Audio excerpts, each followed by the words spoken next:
इल्तुतमिश के स्थापत्य कला। तो इल्तुतमिश के काल में है वो स्थापत्य कला का विकास किस प्रकार से हुआ, तो चलिए आइए स्टार्ट करते हैं इल्तुतमिश के स्थापत्य कला के बारे में। तो भाई सबसे पहले देखो स्थापत्य कला के अंतर्गत इल्तुतमिश ने कार्य है वो पूर्ण करवाया था। तो किसका कार्य पूर्ण करवाया था, तो मैंने पिछली क्लास में है वो आपको बताया था कि जो कुतुब मीनार है उसका निर्माण उसको शुरू तो करवा दिया था कुतुबुद्दीन ऐबक ने, लेकिन उसको पूरा है वो करवाया था इल्तुतमिश ने, और फिर उसका पुनः निर्माण करवाएगा फिरोज शाह तुगलक। तो देखो फिरोज शाह तुगलक को हम बाद में देखेंगे।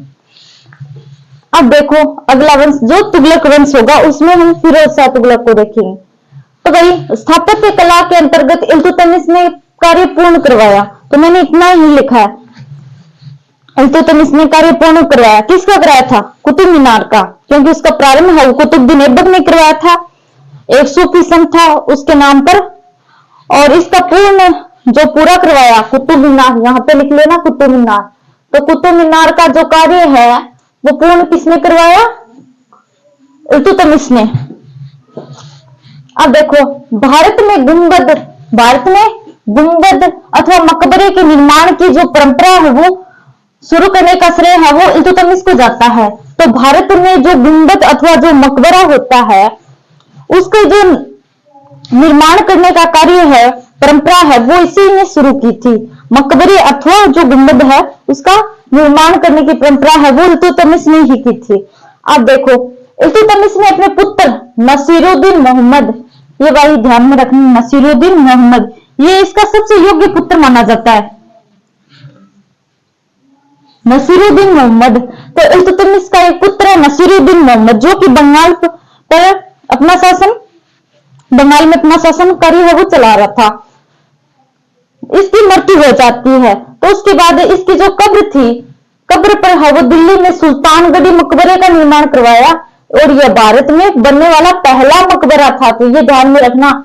तो किसने करवाया, मकबरे के जो निर्माण की प्रक्रिया है का जो प्रारंभ है वो इल्तुतमिश ने करवाया था, और जो मकबरा है वो पहला मकबरा इसने अपने जो पुत्र था नसीरुद्दीन मोहम्मद, जो इसका सबसे योग्य पुत्र माना जाता है, मोहम्मद है वो इसका सबसे योग्य पुत्र माना जाता है। ये बंगाल में शासन करा था, वहां पर इसकी मृत्यु हो जाती है।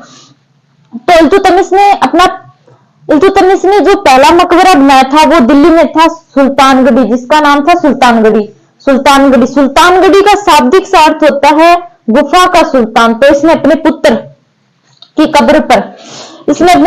कब्र पर दिल्ली में है वो सुल्तानगढ़ी मकबरे का निर्माण कराया। सुल्तानगढ़ी मकबरे का नाम है, और सुल्तानगढ़ी का अर्थ होता है सामान्य सा गुफा का सुल्तान। अब देखो सुल्तानगढ़ी होगा। इल्तुतमिश ने बदायूं की जो जामा मस्जिद है, बदायूं यानी कि यूपी में जो जामा मस्जिद है उसका, और नागौर में जो तारकिन है के दरवाजे का, तारकिन का दरवाजा का नाम तो सुना होगा सबने, का निर्माण करवाया। तो इसने बदायूं यानी कि यूपी में है वो जो जामा मस्जिद है उसका, और नागौर जो कि राजस्थान में का एक जिला है, नागौर राजस्थान में, तो उसमें तारकिन के दरवाजे का निर्माण इसी के द्वारा करवाया गया था। तो ये मोस्ट इंपोर्टेंट है, जीके में बार बार पूछे जाते हैं कि तारकिन का दरवाजा कहाँ है, नागौर में। तो ये निर्माण कार्य किसने करवाया था वो भी ध्यान में रखना, इल्तुतमिश ने।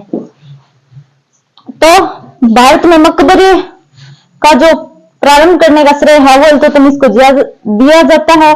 उसने अपने पुत्र की कब्र पर है वो भारत का पहला मकबरा, जिसको सुल्तानगढ़ी के नाम से जाना जाता है, का निर्माण करवाया था नसीरुद्दीन मोहम्मद की याद में। नसीरुद्दीन मोहम्मद ये सबसे इसका योग्य पुत्र माना जाता है। अब देखो जिसकी मृत्यु हो जाती है, इल्तुतमिश ने मोहम्मद गोरी के नाम पर, अब देखो मोहम्मद गोरी के नाम पर अभी भी जो गुलाम है, जो गुलामों के शासक है वो मोहम्मद गोरी को पूज रहे हैं, क्योंकि जो गुलामों की स्थापना का श्रेय तो कुतुबुद्दीन ऐबक को जाता है।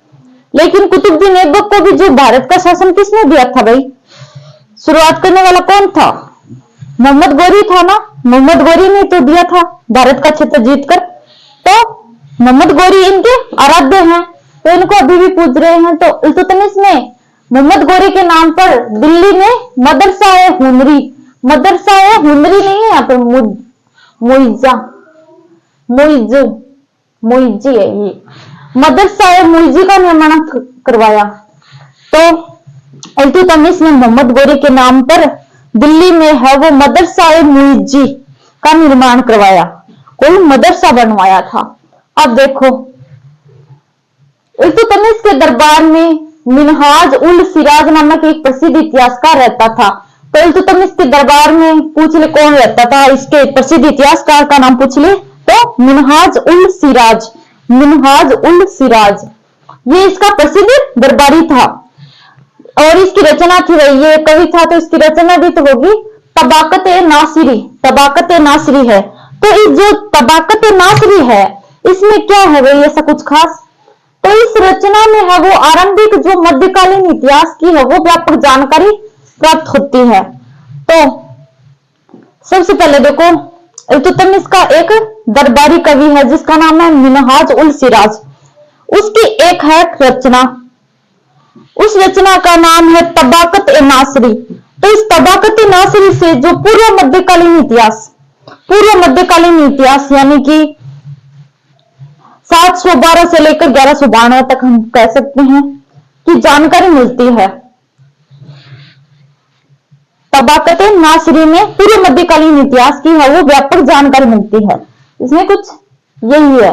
अब देखो मिनहाज